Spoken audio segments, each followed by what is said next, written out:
लब्बैक अल्लाहुम्मा लब्बैक ला शरीका लक लब्बैक। हज का रुकन आज़म वकूफ़ अरफा आज अदा किया जाएगा। मीना से आज़मीन हज के काफ़िलों की मैदान अरफात आमद का सिलसिला जारी। मस्जिद नबवी के इमाम डॉक्टर शेख अली अल हज़ीफ़ी मस्जिद निमरा से खुतबा हज देंगे। खुतबा हज उर्दू समेत 35 ज़ुबानों में नशर किया जाएगा। मैदान अरफात में ज़ोहर और असर की नमाजें एक साथ अदा की जाएंगी। ग़रूब आफ्ताब के बाद हुजाज किराम मुज़दलिफ़ा रवाना होंगे। मुज़दलिफ़ा में मगरिब और इशा की नमाजें इकट्ठी अदा की जाएंगी। हुजाज किराम मुज़दलिफ़ा में खुले आसमान तले रात गुजारेंगे। रमी के लिए कंकरियां इकट्ठी करेंगे और फजर के बाद वापस मीना आएंगे। हुजाज किराम जुमरात पर शैतान को कंकरियां मारेंगे, सर मुंडवाएंगे और कुर्बानी देकर एहराम खोल देंगे। कल 10 ज़ुल्हज बुध को सऊदी अरब समेत दुनिया भर में ईद उल अज़हा मनाई जाएगी, जबकि 11 से 12 ज़ुल्हज तक हुजाज किराम मीना में क़याम करेंगे और शैतान को कंकरियां मारने का अमल जारी रखेंगे और 12 ज़ुल्हज को ग़रूब आफ्ताब से कबल मीना से रवाना होंगे, जिसके साथ ही हज के तमाम मनासिक मुकम्मल हो जाएंगे। हुजाज मक्का मुकरमा वापस आएंगे और तवाफ़ और दुआ करेंगे। मैदान अरफात में आज मौसम इंतहाई गर्म रहने का इम्कान। सऊदी वज़ारत हज उम्रा की आज़मीन को एहतियाती तदाबीर की हिदायत। आज़मीन को सुबह 10 बजे से शाम 4 बजे तक खैमों में ही क़याम करने का मशवरा। खुतबा हज खैमों में ऑडियो और वीडियो लिंक के ज़रिए सुना जा सकेगा। आज़मीन को जबल रहमत पर चढ़ने से भी इज्तनाब करने की ताकीद की गई है, ताकि गर्मी की शिद्दत और धूप के बायस किसी भी नाखुशगवार सूरत हाल से बचा जा सके। मैदान अरफात को मुकम्मल तौर पर जदीद सहूलियात और सिक्योरिटी इंतजाम से आरास्ता किया गया है। एक मुहतात अंदाजे के मुताबिक हज 2026 के दौरान तकरीबन 20 लाख तक हुजाज की मौजूदगी मुतवक्के है। वज़ीर दाखिला मोहसिन नकवी का मीना में पाकिस्तानी आज़मीन हज के कैंप्स का दौरा, सहूलतों का मुशाहिदा किया। मोहसिन नकवी 100 बरस की उम्र के बुजुर्ग हाजी से खसूसी तौर पर मिले और उनकी खैरियत दरियाफ्त की। मुअम्मिर तरीन हाजी की हिम्मत को सराहा। वज़ीर दाखिला ने आज़मीन हज से रिहाइश और खाने पीने की सहूलतों के बारे में भी पूछा। मोहसिन नकवी ने वफाकी वज़ीर मजहबी अमूर सरदार मोहम्मद यूसुफ और उनकी टीम की मेहनत की तारीफ करते हुए कहा कि हर हाजी हमारे लिए बहुत खास है। मसाइल के हल के लिए अमला मौजूद है। सऊदी हुकूमत ने इस बार हुजाज किराम की पाकिस्तान में इमिग्रेशन की बहुत बड़ी सहूलत फराहम की। सऊदी वली अहद और वज़ारत हज के खुसूसी तौर पर शुक्रगुजार हैं। तमाम ममालिक बेक वक्त मुआहिदा इब्राहिमी पर दस्तखत करें। अमरीकी सदर ट्रंप का पाकिस्तान और सऊदी अरब समेत दीगर इस्लामी ममालिक से मुतालिबा। Social media platform Truth Social पर अपने बयान में कहा, सऊदी अरब, कतर, तुर्किया, मिस्र और दीगर ममालिक इब्राहिमी मुआहदे पर दस्तखत करें। मुमकिन है कि एक या दो ममालिक के पास इस मुआहदे में शामिल न होने की कोई वजह हो, इसे कबूल किया जाएगा। इब्राहिमी मुआहदे पर दस्तखत का आगाज सऊदी अरब और कतर से होना चाहिए। सऊदी अरब वली अहद, अमाराती सदर, अमीर कतर, वज़ीर आज़म कतर और फील्ड मार्शल सईद आसिम मुनीर से बातचीत हुई। ईरान हमारे साथ मुआहदे के बाद अगर इब्राहिमी मुआहदे पर दस्तखत करता है तो ये एजाज़ होगा।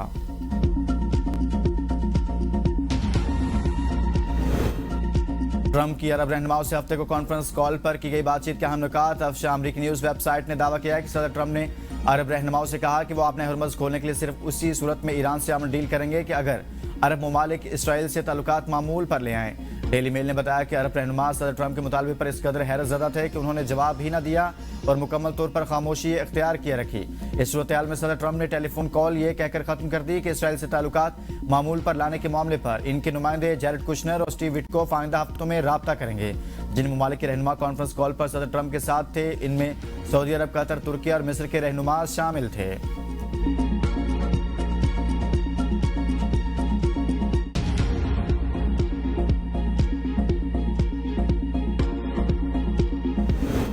आज़ाद फ़लस्तीनी रियासत के क़याम तक इब्राहिमी मुआहदे के हिस्सा नहीं बन सकते। सऊदी अरब का ट्रंप को दो टोक जवाब। कहा, इसराइल से ताल्लुकात फ़लस्तीनी रियासत के क़याम से मशरूत हैं। ट्रंप किसी मुल्क को इस पर मजबूर नहीं कर सकते।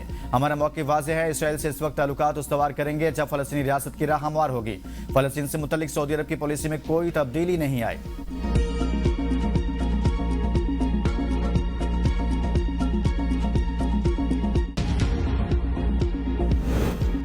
चीन दुनिया के लिए काबिल तकलीद मॉडल मुआशी ताकत में कोई सानी नहीं। वज़ीर आज़म शहबाज शरीफ का पाक चीन सफारती ताल्लुकात के 75 साल मुकम्मल होने पर बीजिंग में एक खुसूसी तकरीब से खिताब। कहा, खित्ते में अमन, तरक्की और खुशहाली के लिए चीन की कोशिशें काबिल तहसीन हैं और सदर शी जिनपिंग तनाज़ात के हल के लिए मुज़ाकरात पर यकीन रखते हैं। वज़ीर आज़म शहबाज शरीफ ने पाकिस्तान और चीन की दोस्ती के बेहतरीन दौर को सराहा और कहा कि ये ताल्लुकात चीन और पाकिस्तान के अजीम रहनुमाओं ने इंतहाई अज़्म, खुलूस और लगन से इस्तवार किए। गुज़िश्ता 7 दहाइयों में ये ताल्लुकात इस मुकाम तक पहुँच चुके हैं कि इनकी मिसाल ढूंढना मुश्किल है। आज हम दो जिस्म नहीं बल्कि एक रूह और एक दिल की मानिंद हैं। हमारे दिल एक साथ धड़कते हैं। मैं यकीन दिलाता हूं कि एक दिन हम पाकिस्तान में चीनी तर्ज के एक छोटे मुआशी मॉडल को नाफिज करने के अपने अहदाफ हासिल कर लेंगे। वज़ीर आज़म शहबाज शरीफ और चीनी नायब सदर हैशेंग तकरीब में यादगारी केक भी काटा।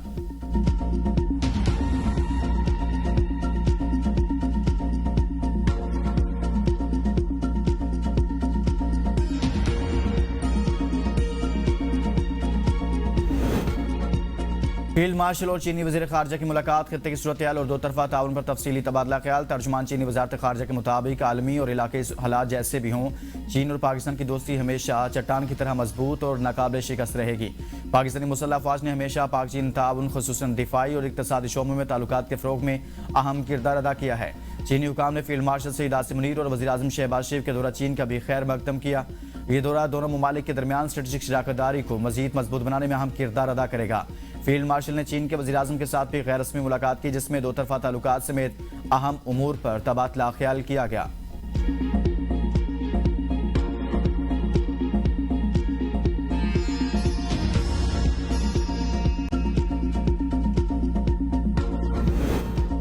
नायब वज़ीर आज़म इसहाक़ डार 3 रोज़ा सरकारी दौरे पर न्यूयॉर्क पहुंच गए। पाकिस्तानी मुस्तकिल मंदूब आसिम इफ्तिखार अहमद और कौंसल जनरल आमिर अटोजोई ने इस्तकबाल किया। दौरे के दौरान नायब वज़ीर आज़म अक़वाम मुत्तहिदा सलामती कौंसिल के आला सतह इजलास में शिरकत करेंगे। इजलास में आलमी अमन और सलामती समेत अहम बैनुल-अक़वामी उमूर पर पाकिस्तान का मौक़िफ़ पेश किया जाएगा। मुख्तलिफ ममालिक के वज़ीर ख़ारजा और अक़वाम मुत्तहिदा के आला हुकाम से मुलाकातें भी करेंगे।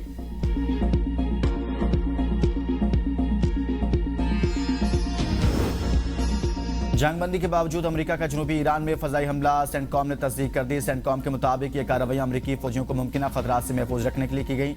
अमेरिकी फोर्सेज ने इन मकामात को निशाना बनाया जहां ईरानी फोर्सेज की जानिब से बारूदी सुरंगें बिछाने वाली कश्तियों और मिसाइल लॉन्च साइट्स की मौजूदगी का खदशा था। ईरानी मीडिया ने 3 हमलों की तस्दीक कर दी। खलीज ओमान में अमेरिकी जंगी बहरी जहाज़ों पर मिसाइल दागे जाने की भी इत्तलात। ईरान के सूबे हर्मज़गान का फ़ज़ाई दिफाई सिस्टम फ़ाल कर दिया गया। बरतानवी खबर एजेंसी के मुताबिक गुज़िश्ता रोज़ जनूबी ईरान के शहर बंदर अब्बास और अपने हरमज़ के करीबी साहली इलाकों में धमाकों की आवाज़ें सुनी गई। ताहम ईरानी हुकाम की जानिब से फौरी तौर पर किसी बड़े नुकसान या जानी खसारे की तफसीलात जारी नहीं की गई।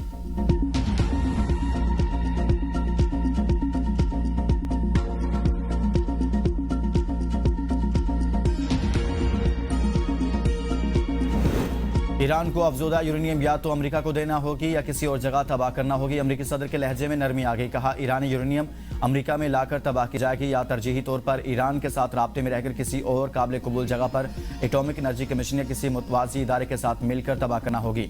ईरान के साथ बामानी मुआहदा होगा या फिर बड़ी जंग। मुआहदा कामयाब हुआ तो खित्ते में सबसे बड़ा अमन इत्तेहाद कायम होगा। मुआहदा ना हुआ तो फिर पहले से कहीं ज्यादा बड़ी और ताकतवर जंग होगी।